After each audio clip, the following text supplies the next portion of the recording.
تو بڑی مچھلی کا کس طرح سے روک تھام ہو سکتی ہے ڈاکٹر صاحب؟ یہ تو جو طالب علم بلوٹوتھ ڈیوائسز کے امتحان پاس کر کے جا رہے ہیں، اپیئر ہو رہے ہیں، یہ قوم کو کس طرح سے سرو کر سکتے ہیں؟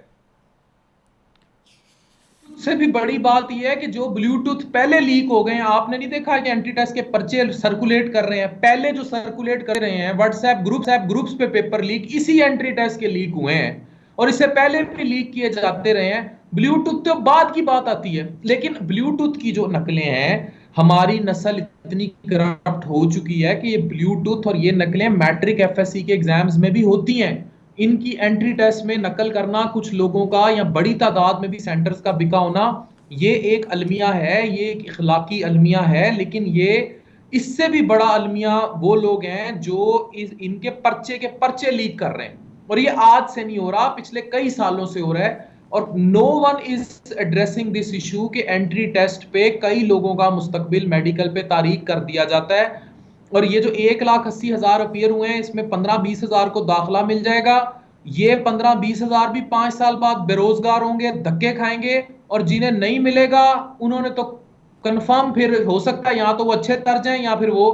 بڑا سٹارک مستقبل دیکھیں۔ پرابلم یہ ہے، نہ آپ نے آئی ٹی انڈسٹریاں بنائی اس ملک میں، نہ آپ نے جو ہے انڈیا کہاں پہنچ گیا ڈیجیٹلائزیشن کو، مودی جسے آپ فاشسٹ کہتے تھے وہ انڈیا میں کیا G20 سمٹ کرا گیا، کیا وہ ایپل لے آیا، کیا مرسیڈیز بن گئی، کیا دنیا جہان کی وہ چیزیں وہاں لے آیا۔ آپ لوگوں نے پولیٹیکل انسٹیبلٹی اور باقی ساری چیزیں کر کے جوان نسل کا اخلاقی شرازہ تو بکھیرا ہی بکھیرا ہے، کرپشن سے ان کو امتحانی نظام میں گھسا کے میٹرک ایف ایس سی کیا 7ویں 8ویں کے بورڈز میں جو نقلیں ہوتی ہیں، یہ اسی کا ریپلیکا ہے جو آپ انٹری ٹیسٹ میں دیکھ رہے ہیں، اور یہ تباہی بالکل ختم ہونے والی نہیں ہے جب تک اخلاقی بنیادوں پر قوم کو بلڈ نہیں کریں گے آپ۔ ٹھیک، ڈاکٹر صاحب بڑی مچھلی کون ہے؟ اس میں چند انفارمیشن پہلے عوام کے سامنے رکھ دوں، پھر میں آپ سے کوشچن کرتا ہوں۔ ناظرین، اس سارے معاملے پر جو 10 ستمبر کے ایم ڈی کیٹ ایگزام میں ہوا، ایک جی آئی ٹی بنائی گئی تھی صوبائی حکومت کی جانب سے، اور اس جی آئی ٹی کی فائنڈنگز یہ تھی کہ اس سارے نقل کے پروسیس کا master mind public service commission اور فیڈرل پبلک سروس کمیشن کا ایک ملازم تھا، جسے غیر قانونی سرگرمیوں پر نکال دیا گیا تھا۔ اس نے پھر ایک نیٹ ورک بنایا جو کہ خیبر پختونخوا کے ضلع کرک سے آپریٹ ہوتا تھا۔ چین سے ٹاپ نوچ بلوٹوتھ ڈیوائسز بنائی گئیں، اور جیسے ڈاکٹر عفان فرما رہے تھے، بالکل اس طریقے سے اس نے اکیڈمیز کے اندر جو ایم ڈی کیٹ ٹیسٹ کی تیاری کرواتے ہیں وہاں پر باقاعدہ نیٹ ورک بنایا، اور ان سٹوڈنٹ سے پیسوں کے عوض یہ ڈیل بنائی کہ آپ ہمیں اتنے پیسے دیں تو پھر آپ کو یہ بلوٹوتھ ڈیوائس ملے گی، اور اس کے ذریعے آپ کو پرچہ حل جو ہے وہ کروایا جائے گا، اور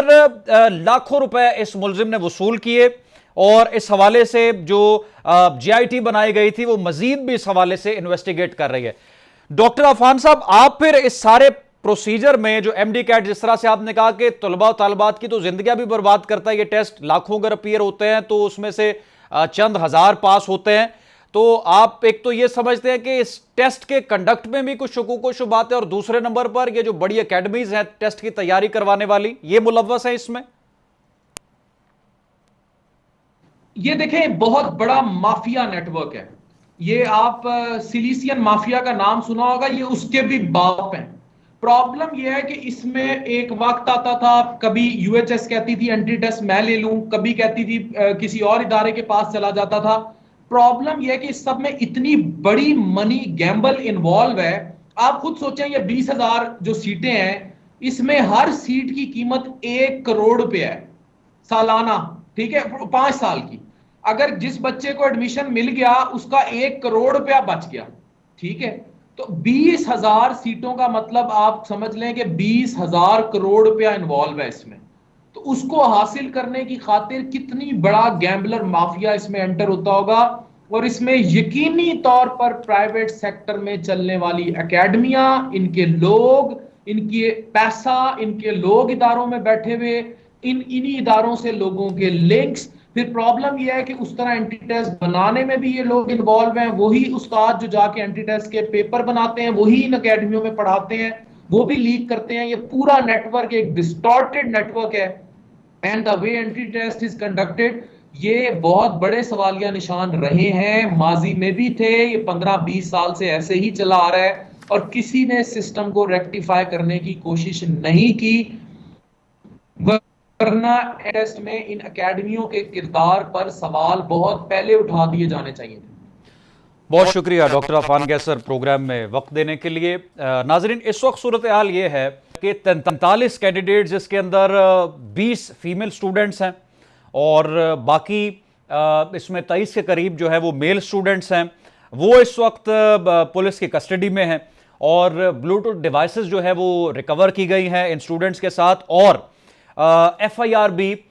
جو ہے وہ کاٹ دی گئی ہے ان سٹوڈنٹس کے خلاف۔ لیکن معاملہ یہ ہے کہ یہ جو ایم ڈی کیٹ کا ایگزام ہوا ہے، کیا اب اس کو تسلیم کیا جائے گا؟ یہ پرچہ جو ٹیسٹ انٹری ٹیسٹ کا تھا دوبارہ سے ہوگا، اور آنے والے مستقبل میں روک تھام کے لیے کیا اقدامات صوبائی حکومتوں کی جانب سے اٹھائے جا سکتے ہیں؟ دانیال عزیز ساتھ موجود ہیں، تحقیقاتی صحافی۔ دانیال، یہ بتائیں کہ کس طرح سے بلوٹوتھ ڈیوائسز پہنچی، کس طرح سے یہ پرچے حل ہوتے رہے؟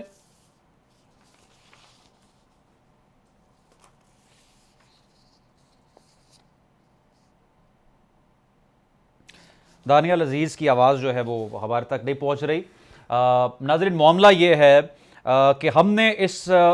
پروگرام کو کنڈکٹ کرنے سے پہلے جو ریسرچ کی ہے،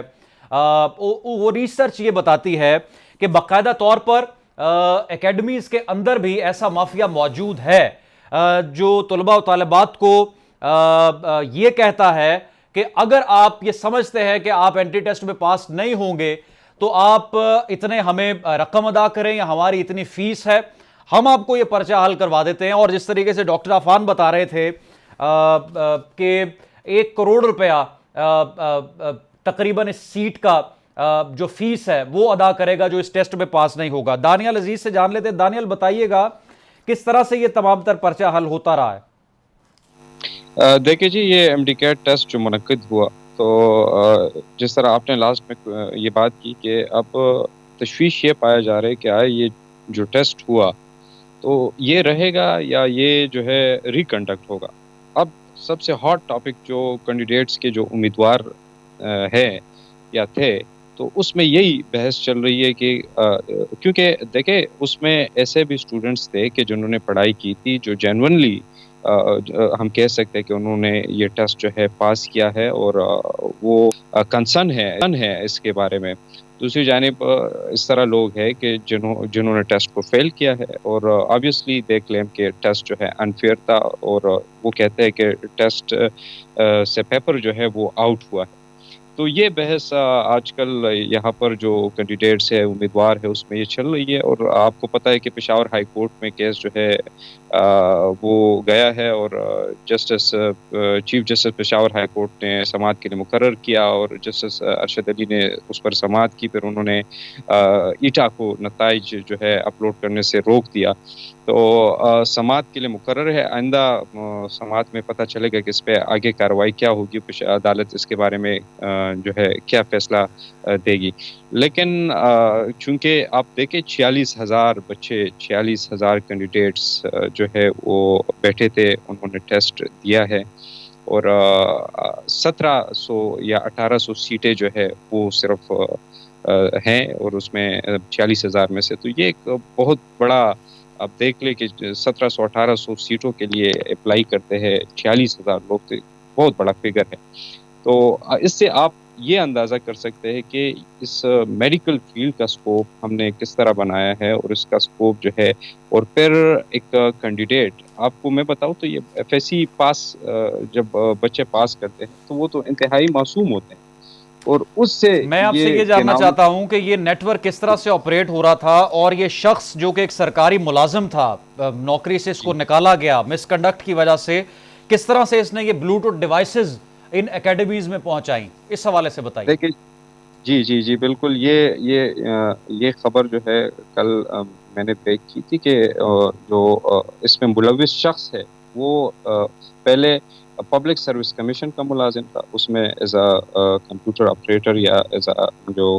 اسسٹنٹ ہے وہ کام کر رہے تھے۔ پھر اس کے بعد فیڈرل پبلک سروس کمیشن میں اسسٹنٹ ڈائریکٹر کے طور پر انہوں نے ملازمت شروع کی۔ تو ظاہر بات ہے سروس کمیشن کا جب وہ ملازم ہے تو اس کو سسٹم کا پتہ ہے، اس کو چیزوں کا پتہ ہے کہ وہ کس طرح ان چیزوں کو ہائی جیک کریں گے اور کس طرح اس پہ تو انہوں نے اس سے قبل بھی اس طرح انفیئر مینز کا اور ٹیسٹ میں اور مختلف اس میں اس طرح سرگرمی میں ملوث رہے کہ ان کے خلاف جو ہے کارروائی کی گئی، ان کے خلاف پرچہ کاٹا گیا، ایف آئی اے نے باقاعدہ طور پر اس کے خلاف کارروائی کی، کیس جو ہے وہ عدالت میں گیا، پھر اس نے کچھ عرصے سے کے لیے وہ روپوش ہوئے، پھر اس نے بی بی اے کیا، ضمانت اس کو عدالت نے دی۔ تو اب دوبارہ جب یہ واقعہ پیش آیا تو دوبارہ یہ تانے بانے جب انہوں نے ریکارڈ دیکھا، جو لوگ گرفتار ہوئے۔ آپ کو تو میں یہ بتاؤں کہ جو ایٹا حکام ہے وہ جب رجسٹریشن چیک کر رہے تھے تو ان کا نارمل روٹین ہوتا ہے، کیونکہ یہ صرف ایم ڈی کیٹ کنڈکٹ نہیں کرتے، یہ مختلف ٹیسٹ کنڈکٹ کرتے ہیں، ان کا یہ نارمل روٹین ہوتا ہے۔ تو جب وہ چیک کر رہے تھے تو ان کو 9 اس طرح مشتبہ یا مشکوک رجسٹریشن ملے کہ جو ایک ہی موبائل نمبر پر رجسٹرڈ تھے، ٹھیک ہے۔ پھر اس میں ایک رجسٹریشن ان کو ایسا آئیڈینٹیفائی ہوا کہ جو 46 سالہ شخص تھا، مطلب ایف ایس سی پاس جب بچے پاس کرتے تو وہ ایم ڈی کیٹ میں بیٹھتے، وہ امیدوار ہوتے، لیکن 46 سالہ شخص بھی آپ سوچیں کہ اس نے بھی اپلائی کیا تھا اور وہ بھی اس کے لیے امیدوار تھا ایم ڈی کیٹ ٹیسٹ کے لیے۔ تو انہوں نے کیا کیا کہ ان کو آئیڈینٹیفائی کیا اور ٹیسٹ سے قبل وہ انتظار کرتے رہے۔ یہ صرف ایک حال کی میں بات نہیں کر رہا، اکراس دا کے پی میں بات کر رہا ہوں۔ اور وہ جو ایٹا حکام تھے وہ ادھر کھڑے رہے، اور جس طرح یہ 9 افراد یا جو کینڈیڈیٹس تھے امیدوار وہ آئے، ان کو گرفتار کیا۔ اور ممکنہ طور پر بتایا جا رہا ہے کہ یہ وہ لوگ تھے کہ جن کو یہ ذمہ داری سونپی گئی کہ آپ حال میں جائیں گے اور کسی طریقے سے آپ حال سے یہ پیپر جو ہے آپ آؤٹ کریں گے، ٹھیک ہے۔ باہر جو گینگ بیٹا ہے، جو گروہ بیٹا ہے، وہ پیپر کو جو امیدوار ہیں اندر جن کو بلوٹوتھ ڈیوائسز دیے گئے ہیں، تو اس کے ذریعے سے پھر وہ ان کو جوابات بتائیں گے اور ان کا پیپر جو ہے وہ حل کروائیں گے۔ تو یہ معاملہ تھا۔ پھر جب ان کو گرفتار کیا، ظاہری بات ان کو پولیس کے حوالے کر دیا۔ پھر انہوں نے کیا کیا کہ انہوں نے اپنا موبائل میں جو بلوٹوتھ ہے وہ آن کیا، اور بلوٹوتھ میں یہ کام ہے کہ جب آپ آن کرتے آپ کے ارد گرد کے بلوٹوتھ جو ہے وہ آپ کے موبائل پہ آ جاتے کہ آپ کے ارد گرد یہ بلوٹوتھ جو ہے آن ہے۔ تو اس طرح وہ حال میں گھومے پھرے اور ان کینڈیڈیٹس کو آئیڈینٹیفائی کیا باقاعدہ طور پر۔ جب ان کی دوبارہ چیکنگ ہوئی تو ان کے کانوں سے وہ خفیہ ایئر فون یا بلوٹوتھ ڈیوائس جو ہے وہ برآمد ہوا، اور پھر مزید انہوں نے جب تلاشی لی تو اس کے ساتھ وہ چپ بھی برآمد ہوا جس کے ذریعے وہ سن سکے۔ ابھی اور یہ یہ جو ایسا 43 اسٹوڈنٹس اریسٹ کیے گئے تھے، ابھی پولیس کی کسٹڈی میں ہیں یہ؟ نہیں جی، دیکھیے جو اسٹوڈنٹس اریسٹ کیے گئے تھے تو چونکہ یہ ایک بہت اسپیشل کیس تھا اور بچے تھے تو ان کو اسی دن پھر انہوں نے چھوڑ دیا تھا، اور پھر عدالت میں ان کو پیش کیا گیا اگلے روز، ٹھیک ہے۔ پھر عدالت نے بھی ان کو ضمانت دیا اور ان کو رہا کر دیا، لیکن کیس جو ہے وہ جاری ہے، اور جب بھی عدالت ان کو بلائیں گے سماعت کے لیے مقرر ہوگی تو وہ پھر دوبارہ عدالت میں پیش ہوں گے۔ ٹھیک ہے، دانیال عزیز ساتھ ہمارے موجود تھے۔ ناظرین، اسی اسکینڈل پر مزید بات کریں گے اور کچھ ہوش ربا انکشافات آپ کے سامنے، لیکن ایک بریک کے بعد۔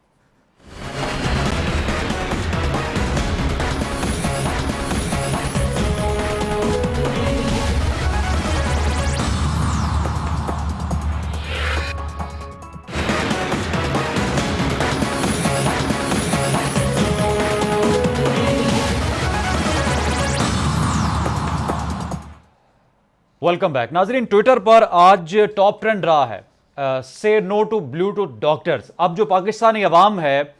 وہ کریڈیبلٹی پر سوال اٹھا رہی ہے کہ ہمارے ہسپتالوں میں جو ڈاکٹرز بیٹھے ہوئے ہیں اور لوگوں کو پریسکرائب کر رہے ہیں، کیا ان کی اتنی تعلیم ہے یا وہ اس اہل ہیں کہ وہ ان سیٹوں پر بیٹھ سکیں؟ یہ جو نیٹ ورکس بے نقاب ہو رہے ہیں، گزشتہ کئی سالوں سے ہم دیکھ رہے ہیں کہ ایم ڈی کیٹ کا پرچہ لیک ہو گیا، یا پیسے دے کر لوگوں نے امتحان پاس کر لیا، یا اس کے بعد جو پرائیویٹ ادارے ہیں جہاں پر میرٹ کا خیال نہیں رکھا جاتا یا جہاں پر میرٹ کم ہوتا ہے، اس ساری صورتحال پر تو ہم بات کر رہے تھے۔ آپ کو میں ذرا طریقہ کار بتانا چاہتا ہوں پروگرام میں کہ آخر یہ نیٹ ورک اسٹوڈنٹس کو نقل کس طرح سے کرواتا رہا ہے۔ Bureau chief capital T V Peshawar ہمارے ساتھ موجود ہے۔ نعیم صاحب، آپ کے وقت کا شکریہ۔ بتائیے گا 10 ستمبر کو آخر ہوا کیا ہے پشاور میں؟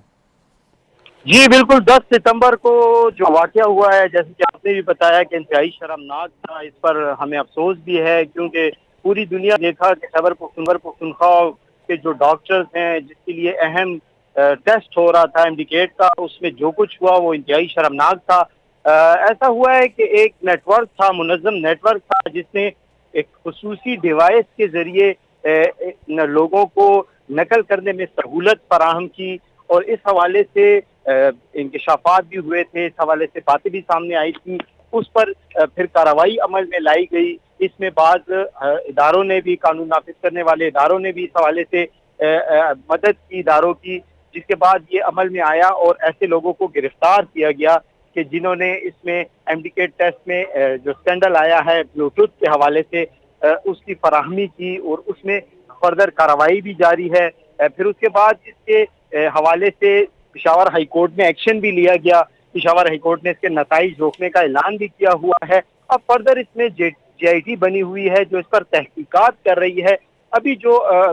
چیزیں سامنے آئی ہیں مشکوک رجسٹریشن پر، ایمڈیکیٹ کے ٹیسٹ سے پہلے 9 افراد کی گرفتاری کا انکشاف ہوا ہے. 9 مشکوک امیدواروں نے ایک ہی موبائل فون سے رجسٹریشن کی ہوئی تھی. ایمڈیکیٹ ٹیسٹ کے لیے 46 سال عمر کے شخص نے بھی رجسٹریشن کی ہوئی تھی. ایمڈیکیٹ ٹیسٹ میں نقل کے الزام میں 219 امیدواروں کو گرفتار بھی کیا جا چکا ہے. ایٹا نے ٹیسٹ میں نقل کی منصوبہ بندی سے متعلق تمام کمیشنز کو پہلے سے آگاہ بھی کیا تھا. ایٹا نے آگاہ کیا تھا کہ سوشل میڈیا پر ٹیسٹ آؤٹ کرنے کی خبریں زیر گردش ہیں، جس کے بعد کارروائی عمل میں لائی. اور اب اس پر جو کارروائی ہو رہی ہے، جو جے آئی ٹی ہے وہ کام کر رہی ہے،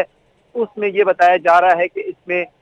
کرک جو ہے، کرک کا ایک شخص ہے وہ اس میں ملوث ہے، اور اس حوالے سے مزید تحقیقات کا سلسلہ بھی جاری ڈی آئی ہے. خان پولیس ذرائع بتاتے ہیں کہ جن سٹوڈنٹس نے نقل کرنے کے لیے رقم ادا کی تھی ان کو وی آئی پی پاسز دیے گئے اور ان کو یقین دہانی کروائی گئی کہ ان کے جو پرچے ہیں وہ کوئی اور حل کرے گا. یہ کیا معاملہ ہے؟ جی بالکل، اس میں تو میں یہی کہوں گا کہ یہ جو اتنا بڑا اسکینڈل سامنے آیا ہے تو اس میں یہ نہیں کہا جا سکتا کہ اس میں بعض ایسے لوگ جو نیٹ ورک کا حصہ ہیں وہ ان کے اپنے لوگ ہیں. ایسے لوگ ہیں. جے آئی ٹی کا مقصد یہ کیا جا رہا ہے کہ جے آئی ٹی کی جائے اور ایسے لوگوں کو سامنے لایا جائے جو کہ اس نقل کرنے والے نیٹ ورک کے ساتھ ملے ہوئے ہیں اور یہ لوگ اندر سے ہیں. اسی لیے تو جے آئی ٹی کا اہتمام کیا گیا ہے، جے آئی ٹی کی جا رہی ہے تاکہ ایسے جو لوگ ہیں ان کا پتہ لگایا جا سکے یہ کون ایسے عناصر تھے جنہوں نے اس شرمناک عمل میں بھرپور ساتھ دیا اور ان کو فیسیلیٹیٹ کیا اور ان کو آسانیاں فراہم کی. جی ٹھیک ہے، محمد نعیم ہمارے ساتھ موجود تھے. تو ناظرین، گفتگو ہم کر رہے تھے ایم ڈی کیٹ ایگزامز میں نقل کا یہ جو سکینڈل ہے اس حوالے سے. پشاور ہائی کورٹ نے اس حوالے سے سماعت 21 ستمبر تک ملتوی کر رکھی ہے، اور پشاور ہائی کورٹ کے جسٹس ارشد علی نے آرڈر دیا ہے کہ ایم ڈی کیٹ کا جو یہ پرچہ ہوا تھا 10 ستمبر کو، اس کے نتائج ابھی سامنے نہ لائے جائیں، رزلٹ اناؤنس نہ کیے جائیں. اب دیکھنا یہ ہے کہ جو نیٹ ورک اس میں ملوث ہے کیا وہ بھی نقاب ہوتا ہے یا صرف 40 اور 43 طلباء و طالبات پر مقدمات درج کر کے یا ان کو سزا دلوا کر اس سارے معاملے کو رفع دفع کر دیا جاتا ہے. جب تک یہ جو بڑے مگرمچھ ہیں اور یہ جو بڑے نیٹ ورکس ہیں ان کو بے نقاب کر کے قرار واقعی سزائیں نہیں دلوائی جائیں گی، بدعنوانی اور پاکستان میں یہ جو رشوت کا اور چیٹنگ کا اور میرٹ کے قتل عام کا جو بازار گرم ہے، اس طرح سے یہ تمام تر گھنونا کاروبار جاری رہے گا. رخشان میر کو پروگرام نیوز فیڈ سے اجازت دے، کل دوبارہ ملاقات. اللہ حافظ.